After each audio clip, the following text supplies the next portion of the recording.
Hello, and welcome to the Hotel News Now podcast. I'm Stephanie Ricca, editorial director of Hotel News Now. Today, we're going to talk about travel trends and buzzwords for 2025, which, let's admit it, this is a topic we all love. It's those made-up words like bleisure and mancation and dry tripping that hook us into the headline and make us giggle. But at the end of the day, we in the travel industry have to gauge whether these trends have actual staying power and are generating demand for hotels. So to explore this topic of travel trends and buzzwords for 2025, I absolutely had to invite the one and only Emily Goldfischer to join me. Emily is based in London. She's a career hotelier and journalist, and you likely know her as founder and editor-in-chief of Hertelier, the online media platform that brings women in hospitality together to nurture their careers at every stage. Now, we'll give you the links for where to find Hertelier and Emily in the show notes, but find her you must, because Emily is at heart a conversation starter. She's constantly sharing industry news for everyone in the hotel club, not just women, but she gives so much more: inspiring interviews, profiles, hot takes on news and culture, tips for navigating everything in work and life you could think of, and yes, even recipes from female chefs. Let's just say I'm a big fan. Emily, welcome to the pod. Stephanie, thank you so much for such a kind introduction. Your listeners can't see it, but I'm literally blushing over here. And I have to say, the fan club is mutual, and I've been following your work and reporting on hospitality for a very long time. Back to my days when I was the head of comms for Lowe's Hotels, and you were with QuestX. Yep. I am such a huge fan of your opinion pieces, like the one you just did connecting Spotify Wrapped and the promise of personalization in hotels. And when you weighed in on the hotel bathroom door debate, so good. So I'm good. glad someone reads those. You have to put those in the show notes. You and your team are the best at spotting trends and explaining them with loads of hard data. I love the breakdown your colleague Trevor Simpson did about the Taylor Swift tour and the creative ways hoteliers made the most of the opportunity to welcome Swifties. You and your team at HNN always make the hotel news and data so relevant and so interesting. So thank you for having me. Well, now I'm blushing. And we should tell our listeners that you and I have never met in person, but I think you disagree on that, and you'll tell me why. But just to show the power of connection, we have connected for the last several years, mostly through LinkedIn, sharing articles, commenting on relevant posts, and dare I say, finding a lot of the same things funny, like many of these goofy and weird travel trend buzzwords. Yes, we do share that. But I do have to disagree with you because I think we met at the NYU conference in 2009. But we definitely reconnected on LinkedIn in a big way after the pandemic. And it was, I think, an article that I wrote in 2021, which was fun to revisit actually for this preparation. Love them or hate them, 5 hotel buzzwords you won't be able to get out of your head. Yes. And this was the heyday of the bleisure. That was when it first came out. And oops, we've already said bleisure twice, so I feel like we need to have made a bingo card for your HNN listeners. Or to have a bell, like talk radio, when somebody says the word, we ring a bell. Because It will happen. It will happen again, I promise. And of course, Emily travels a lot. Recently, she was at ILTM, the luxury hotel show in Cannes. I travel a lot too.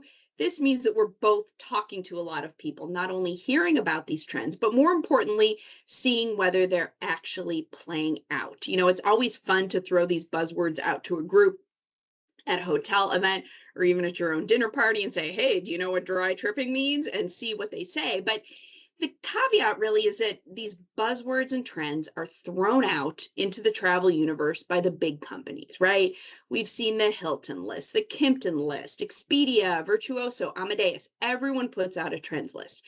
And in fact, in the interest of transparency, we've interviewed executives at Hilton and Expedia on Hotel News Now podcast to talk about these trends in the past. And today we're going to cite some of them, of course, these studies, mention some, but as journalists will tell you that we are not promoting any in particular, any at all. Nobody has paid us to mention their list because we might be ripping on some of the terms a little bit.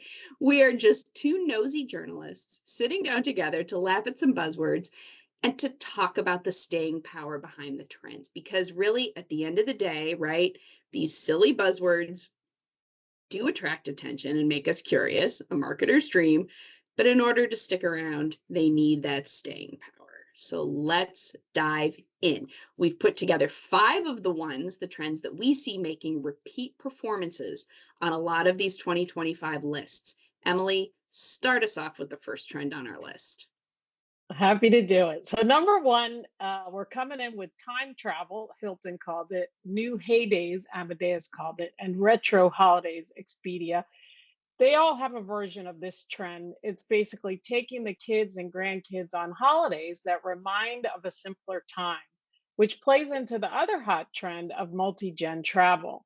This was a particularly hot topic at ILTM, where several luxury brands are leaning into the availability of not just connecting rooms, but villas and creating things like tented camps that can accommodate multi-gen families. So basically a way more luxurious version of the camping done in the 1970s and 80s. So Yes. that's where the retro thing gets a little Yep. uh, dodgy. But I actually love this explanation from Amadeus in the report done by Jenny Southen at Globe Trender. And a real shout out to Jenny, who is actually also based here in London. And she's fantastic at identifying and naming trends.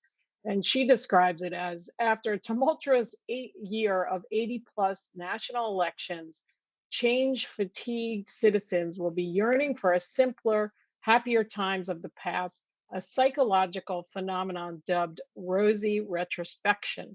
So that's how they came up with the new heydays, which they describe as a wave of nostalgia inspiring people to replay vacations of their youth.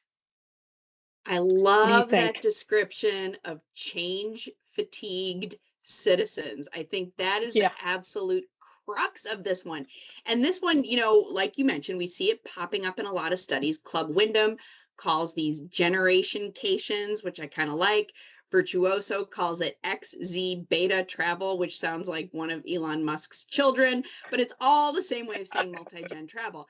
And I love that idea of, again, that change fatigue, bringing in the trendy retro element, because anytime the grandparents are along and potentially paying, they're going to be suggesting those destinations from the family's youth. And Yeah. where I see this very, very much on the ground level is in airports all the time. And I wonder if you see this too. Like, it doesn't matter whether I'm traveling on a weekend or during the week when you would typically expect to see business travelers. And it's not even just during school breaks. I see families, whether it be a couple of adults and a couple kids, but more often than not, that grandparent generation there too, all the time, any day of the week, there is multi-generational travel happening through airports, whether they're staying at hotels at the other end, who knows? And I think this is a trend that hoteliers in particular need to step up to meet, because home rentals are nipping at their heels, right? Promising more space. We see hotels chip away at things like guaranteed connecting rooms, adding more suites to new floor plans, but we will need to see hotels come in with the traditional product that are able to meet this need. Though I've got to say, I do not know if I want to relive the vacations of my youth, because in my case, it would be my family taking a Ford station wagon to Hershey, Pennsylvania with 3 kids arguing nonstop. Would you redo a family vacation, Emily? Um, it's actually the funny thing is we didn't take that many family vacations. I'm one of 5 kids, so like See? we went to the No. Jersey Shore. It was Your like parents were smart.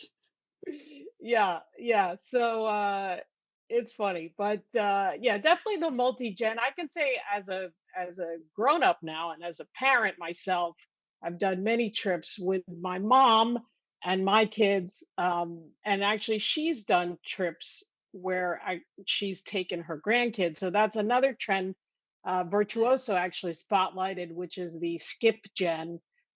So yeah, I mean, I think what's Yes. new about this trend is this kind of retro element, the Mm-hmm. recreating the vacations of the youth. But I feel like the multi-gen has been building a few years. Right. I think And it's we going to see it in stick. different iterations. I think it's going to stay. So that's what we'll end each trend with. Our quick take. Do you think, does this one have staying power, yay or nay? You say yes? I say yes.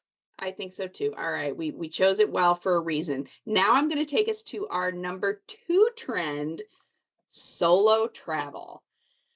Okay, Emily, solo leisure travel pops up on nearly every trends list for this year.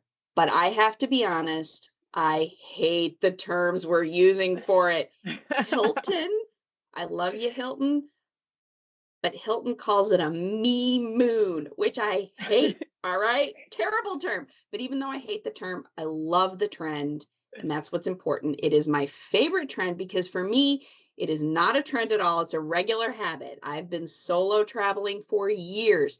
And people of all ages are doing it. I think this is where we see some of the evolution. Reports like Hilton's cite that people, of course, especially women, but everybody, prioritize safety when they travel solo. And they also want options for activities that are not all geared to couples and families. But I got to give you my non scientific take on the huge Mhm. reason why I think this is a lasting trend. And I have not seen this in any of the reports, but it is so much easier to plan travel for yourself than to do it for a group, right? I can choose where I want to go, what I want to spend. I don't need to compromise on going to the whatever museum or the largest ball of twine on the highway. I do what I want. So that for me is a big staying power element of solo travel, but I see men doing it too. I have a couple good guy friends who go on solo trips every year. Whether they're, they have a partner at home or not, they are taking their own trip. And the part that I love that Hilton pointed out in their some of their research around trends was hotel spaces are becoming more inclusive of solo travelers. And it's not just, room types or floor types or so on. Hilton shared a stat that 40% of solo travelers want flexible seating options in restaurants and bars. And they are meeting that. The example they gave was something as simple, which I never would have thought of, as an odd number of bar stools at a bar to accommodate single people who like to sit at the bar. I never would have realized it, but I feel like I'm seeing it. It's subtle and I love it. What do you think? I think it's brilliant. I mean, I do think you are seeing a rise in solo travel. I think, like you said, sometimes the people are single, sometimes they are, you know, just doing a It's a solo business escape trip, right? from the A business family. trip Yeah, or can be a it's solo the trip. yeah, that's true. And I mean, we've, of course, because I write a lot about women and travel, the solo trend is especially hot for women. For the first time, which really excited me, we are seeing women being recognized for the influence and buying power that we control. 71% of virtuoso solo travelers are women. And the term they have coined is Wander Women, which is so cute. Come on, what do you Oh, think? I like that. So much better than Me Moon. Okay. And Virtuoso also noted that 47% of them are divorced, separated, or widowed, um, which I think that probably tracks because, like I said, I feel Hmm. like I have friends who like to do trips that I'll still have families, whatever. Um, Female travelers were a big part of the Marriott presentation at ILTM. Some key points from Tina Edmondson's presentation. So she's the president of luxury for Marriott. Hmm. She was emphasizing the purchasing power of women. Women are 3 times more likely than men to spend on luxury goods, which underscores the increasing economic clout of women, particularly in the luxury market. And this also aligns with broader research on gender based spending in the luxury sector. So I thought that was quite interesting. Yes. Um, the role in decision making. So actually, women, yes, they're buying more things for themselves, they're buying more trips, but they have a broader influence because they are the key decision makers in travel. Because women often drive family travel decisions. I'd seen a stat, not this year, I think last year, from MMGY that said women decide 80% of all luxury travel. And then the third thing was a focus on the younger generations. Millennial and Gen Z prioritize purpose driven travel and experiences that kind of create this social credit and clout. And women are playing a major role in driving that. I believe it. I do. And you can see how these trends splinter into a lot of different, they overlap.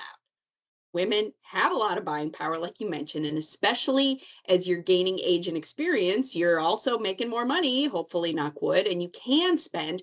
And then when you're not doing a solo trip, you're making those decisions for others. And I've got to tell you, it does like that idea of social credit. I feel like maybe 10 years ago, women that I knew who would travel alone or single women would kind of hide it. They'd be like, oh no, I'm all by myself. Yes. Now it's a badge of honor. I think it is. Yeah, So for sure. does this one It have is. staying I agree. power? Yay or nay? I think I, we both say yay. I say yay, and I actually think it's going to grow. I think it's Absolutely. this is really strong one that we'll see when we revisit next year. I think this is Good. one that's going to be even bit bigger next year. I love it. Um, Take us to number let's move to three. trend. Yeah, number three, detour destinations. That was what Expedia called it, and I actually really like this new take on second cities and emerging markets as a way to combat over tourism. Also at ILTM, there was a discussion at the luxury end and about how wealthy people they really want to be the ones to discover new places. They've been to the Londons, the Hmm. Paris, the Tokyos. It's all about what's next. Kensington Tours, which is a leading tour luxury tour operator, released a report called, and they said getting off the beaten path was their number one trend for 2025. Their Yep. statistics show 70% of respondents indicated they were willing to travel further afield to avoid crowds or to get to a special destination that's not readily accessible, which is quite interesting. 93%, so basically everybody, said they love to visit somewhere new. And to that point, two-thirds of respondents indicated they plan to visit somewhere new on their next trip. And 73% said they wanted to go places that their friends and family have never been. So again, that kind of ties back to the social Yes. credit and the, Yes. wanting to brag about the travel. I think that's it. And that's evolution, isn't it? Right? Yeah. When you've been to the place, you got to go to the next place. And I love this trend for a couple reasons. Personally, because I hate crowds. I don't there's plenty of places. I have one of those scratch off posters. I don't know if you've ever seen these where like it lists the major kind of destinations in the world and you scratch it off or check it off when you've been there. And I look at mine, I'm like, there's so many places that I have not been, but I feel like I travel a lot. So I've never been, well, there's a lot of places that I still need to go, but I'm not so concerned about checking that top bucket list item now. And I think detour destinations is the great phrase for it. We here at Hotel News Now saw this really take off around 2022 after that first wave of post pandemic rage travel was out of the way. That first year, everybody went to every major national park, for example. And of Right. course, Yeah. yeah, like you just saw the big cities and then poof, it goes right out. And hotel pipeline follows travel behavior, sometimes the other way around. But either way, my colleagues at CoStar and STR do see this in the data. So here's one example. One of our STR analysts, Kelsey Fenerty, reminded me of this at the Baltic coast is seeing a lot of hotel development in the pipeline. Places like Albania, Croatia are big emerging hotspots in Europe. The STR forecasts are even, forecasting better performance for many of these off the beaten path destinations as well. So you see it. And governments are helping the trend along too. You mentioned over tourism. Netherlands are pushing people out of Amsterdam and sort of gently suggesting Rotterdam. It's happening in other major European markets. The And other in Asia, element, because I yeah. was just Oh, going to say, yeah. actually, we were in Japan at the end of summer, and Kyoto has a big effort to push people to the outer regions of Kyoto. And we actually did a few of the things. We did a bike tour that kind of took you outside the city, and then we did like learned about the Japanese art of dyeing fabrics, and that was also about an hour outside of Kyoto. So I think it's a really cool things are happening and innovative and ways to get people taking different journeys in the same Mhm. destinations. Absolutely. And it's interesting that you mentioned Japan because we've noticed at HNN, we've done a lot of reporting lately covering the change in the Chinese traveler as they're starting to leave the country more. I was in Singapore for High Capper this fall, and this was a huge topic.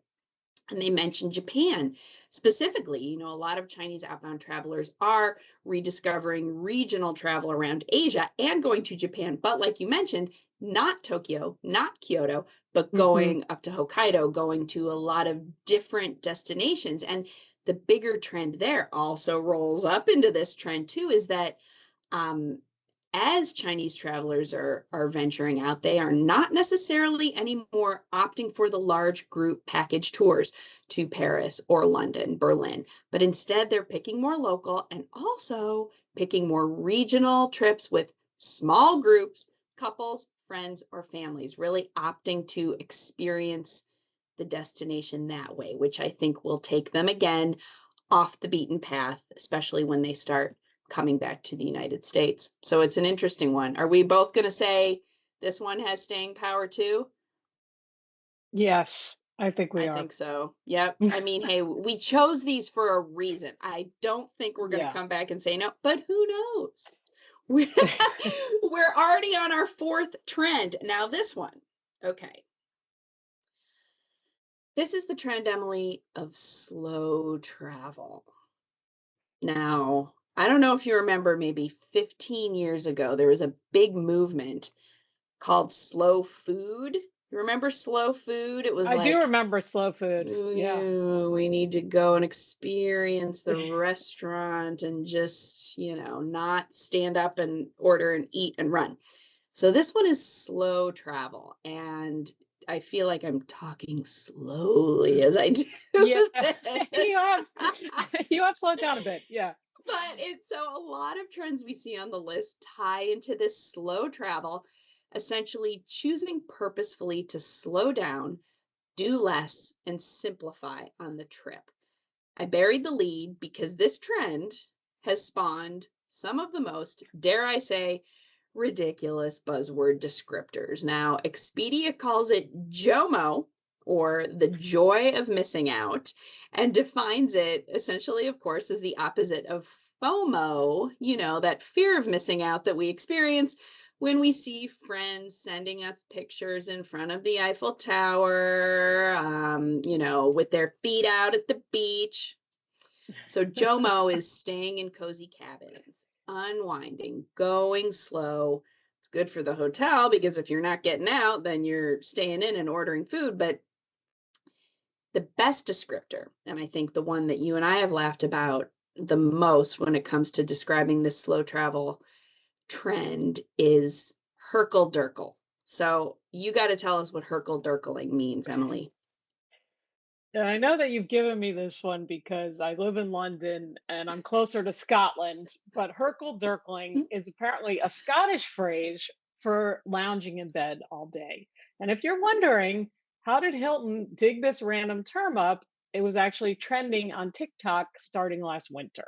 So, ironically, lounging in bed as an activity represented 20% of the people that Hilton surveyed. So, it's not massive, but it does represent a mental shift. I love, so Scottish people call it Herkel. Here in the States, we call it bed rot. Bed rot. Herkel, we'll, Yeah. we'll go with Herkel. Yeah. So people want to slow down on holiday. They want to get away from technology and connect with nature. In Marriott's presentation, Tina Edmondson, she noted that 65% of travelers now view self-care and escape as luxuries, indicating really a significant trend towards wellness-focused travel experiences. This trend is particularly relevant for for female travelers who are increasingly seeking holistic wellness offering that include, movement, nutrition, mindfulness, and spa treatments, often inspired by local practices such as, if you go to the Mediterranean, it could be the diet in Italy, um, Ayurvedic medicine in India. So incorporating all of that. And wellness is projected to hit 9 trillion by 2028, and that's according to the Global Wellness Institute. And while this is a very impressive figure, it does include everything from weight loss to mental health. But having said that, 1 trillion of this is wellness, travel, and related businesses. So they claim that wellness has already hit 6.3 trillion in 2023. I mean, if you open any website or newspaper or magazine, it certainly gets the lion's share of media coverage. I mean, what do you think, Stephanie? That number is big, and it always kind of makes the journalist in me a little skeptical when the big numbers are thrown out about this much on this kind of travel, this much on that.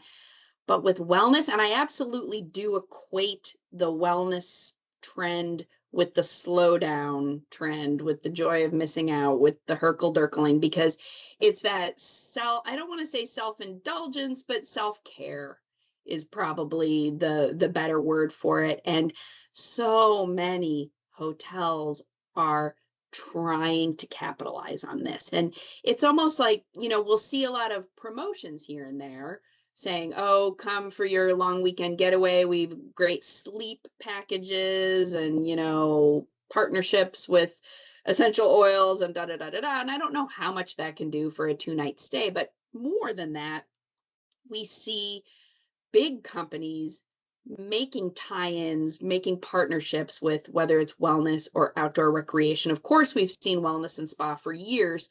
That outdoor recreation slowdown piece absolutely is happening. Hilton struck a deal with AutoCamp earlier this year, just this morning. So we are recording in mid-December 2024. Just this morning, we saw that Marriott acquired Postcard Cabins, formerly Getaway, signed an agreement with another outdoor lodging company called Trailborn. So that slow down, look inward, self-care thing is happening. And like I mentioned, the hotel can capture a lot of that revenue, because if we're bed rotting, then we are not leaving for city experiences. We might be ordering more room service or doing spa treatments in the hotel. I worry this will only truly succeed if we can make the entire journey more slow paced and relaxing, which would mean it could never involve airports. I'm going to need to take a private jet, perhaps a train. Yeah, well, definitely. I mean, at ILTM, the CEO of Accor, Sebastian Bazin, he was saying that this is something they're really working on. Actually, with the Orient Express brand, they're doing trains, and the whole premise, and they're also doing a yacht. Is like the whole premise is that actually the journey is part of the holiday, and The you start journey is the relaxing. destination. Is that what Yeah, you're saying? The journey I is the mean. destination. Yeah, so what do you think? Is it here to stay? I hope so. I, for me personally, I aspire to it. I don't think I do it yet. So for me, I would call it an aspirational trend. How about you? I agree with you because actually, like when we travel, we tend to do a lot. It's rare that I will take a chilled holiday, but Right. that doesn't involve like just going to visit family. So I'd say if I'm doing that, but if I'm traveling, like my curiosity, I think, overrides my need to relax. So I don't know. I Yes. think broader, it's for the people. I don't know if it's for me. You know what? I agree with your take on the curiosity overriding. So that one, we'll see. We will aspire to it. All right. Take it. What's our fifth trend, Emily? That's it. We're at the final one. And, you and I debated on this back and forth, and we settled on set jetting. Uh, Mm-hmm. and with the next season, I can't wait actually, of White Lotus starting in February of 2025. It's already sent bookings to Thailand soaring. It's up 63% year over year, according to Virtuoso. I spoke with Misty Bells, who's the head of communications for Virtuoso recently. She actually does a monthly segment on the Today Show. And she says her most popular topic is set jetting. She says Outlander is the show she gets asked about most. I've actually never watched it. Have you? No, I haven't. But when you mentioned Okay. Scottish Highlands, and I think there's like some time traveling love story involved, I could get into this. Yeah, I mean, people love it. Visit Scotland says the series has increased tourism to Scotland by 67%. Some locations for the show, such as Doon Castle, have seen visitor numbers climb by over 200%. Interestingly, I feel like this year, what's different with this year and the trends is they're upping the ante on the set jetting. Virtuoso and Globe Trender predicted the idea of memoirs in motion, which is an emerging trend where high net jet set they Oh, document their their travel experiences, bringing their own, and I'm using air quotes here so that, and I'm saying that so people listening can know they bring their own main character energy. Yeah, they're claiming that rather than simply taking photos and videos, travelers are now working with specialty companies to hire professional film crews. This is for the ultra high net worth, mind you, to create polished cinematic recordings of their journey with rates starting at $17,000. I don't know if that's for a week or a day, but it sounds pretty complicated. Have we gone too far, Stephanie? What do you think? stop it. So I'm still rewinding back to the quote, high net jet set who's doing this. But as you described it, I thought, well, of course this is happening. It's like the evolution of, professional, like a wedding photography album, right? 20 years ago, you paid the photographer and got the album, and then that turned into paying the videographer to get the whole package. And this is just another version of that, to create professional film crews to create polished cinematic recordings of their journey. I absolutely believe it's happening. Is it happening for me? No way.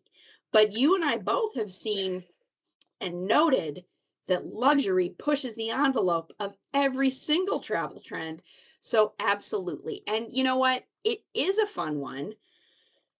CoStar data, I asked some of my colleagues at CoStar and STR to say, do we have data on this? And of course, people always talk about White Lotus and the White Lotus hotels. We can't Mhm. ever talk about individual hotels, but they too notice that Thailand bookings way up. That's the forthcoming season from White Lotus.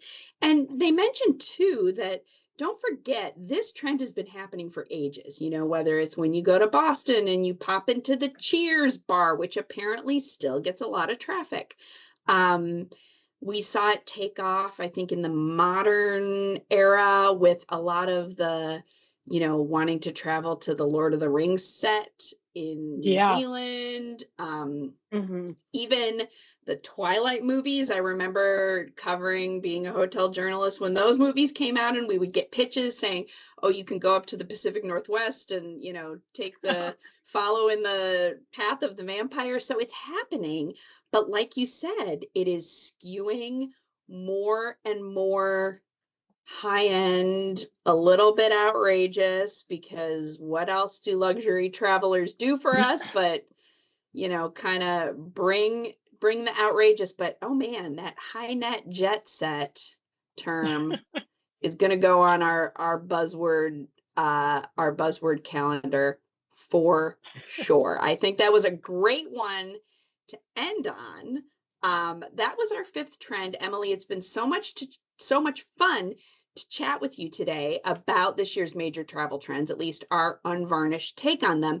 But before I let you go, we have to each give our favorite travel buzzword that popped up this season. And I'm going to say it can be your favorite because you love it and it's perfect, like Hertelier, or it can be your favorite because you love to hate the word, even if the trend itself is valid. So think about, a couple years ago when everyone just said the word bleisure in every travel conversation, and we would all just kind of die a little bit inside because it had been overused. What's this year's favorite word that you love to hate? What's your pick? Okay, Stephanie, I have to go with froligs. Respect to Hilton for combining these two words. It is so funny, but I just, I don't know. It just doesn't, it Wait, doesn't what are compute. they? What's a frolig? A Tell me. frolig is friends, colleagues that have become friends. And yes, I mean, people, you make work friends your whole life. Have I ever called them a frolig? No. Um, And we're will supposed I to ever travel call them? together? Yeah. Again, I think the bleisure, if you end up doing taking a side trip with a frolic, a friend, a work friend. Yeah, is that one? I think that has to be my pick. Yeah, I feel like the other one that I loved, well, maybe you weren't asking me if I loved it or hate it, but I like this trend racketeering, which again was from Jenny at Globe Trender. Just to kind of identify this surge in pickleball and paddle and related travel to that. It's definitely booming. I think that's going to be a big one for next year. Didn't make our top five, but maybe we see that one. Racketeering. Okay, we're going to put a bookmark on that and bring it back and see next year. So, for my words that I love to hate, I spoilered myself on this because, of course, I already told you how much I hate the term me moon and want it to go away. Love the trend, hate the word. My runner up is vacation, which is a romantic vacation with your partner, your bae, your boo, if you will. That is a big old nope for me. So, as the person who loves words and loves crazy buzzwords, I'm just going to go on the record to say me moons and vacations, people, they're just vacations. We'll just come back to simplicity. Now, we will link all of these 2025 travel trend research studies in the show notes that we mentioned. And I'd like to encourage everyone to find us both on LinkedIn to share your takes on what you think the most fun buzzwords are and what trends are going to have lasting power next year and beyond. Now, before I give some more information, Emily, tell us where our listeners can find you on LinkedIn, online, in real life. Thank you so much. Yeah, please follow Hertelier on LinkedIn. You just type it in Hertelier,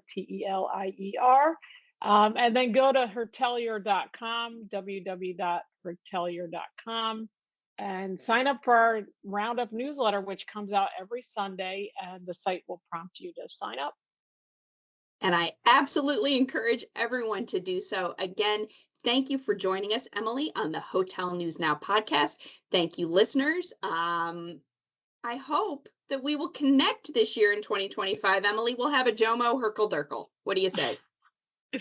I say thanks. Yeah, that sounds like a great idea. Thank you so much, Stephanie. This has been so fun. And until next year, I really appreciate it.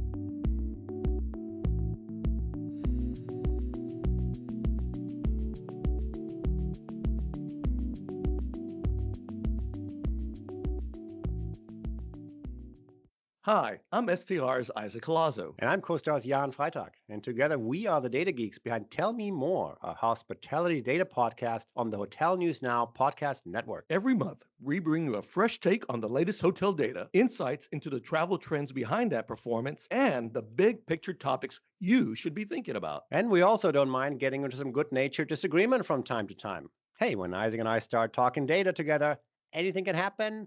And it usually does. Find us on hotelnewsnow.com and subscribe to the podcast on Apple Podcasts, Spotify, or wherever you like to listen. Search for Hotel News Now, and thank you for listening. This episode of the Hotel News Now podcast was recorded on December 12, 2024 by me, Stephanie Ricca. The episode was edited by Brian Roten. Find all hotel industry news at hotelnewsnow.com. Subscribe to this and all Hotel News Now podcasts wherever you like to listen. Just search for Hotel News Now. Thank you.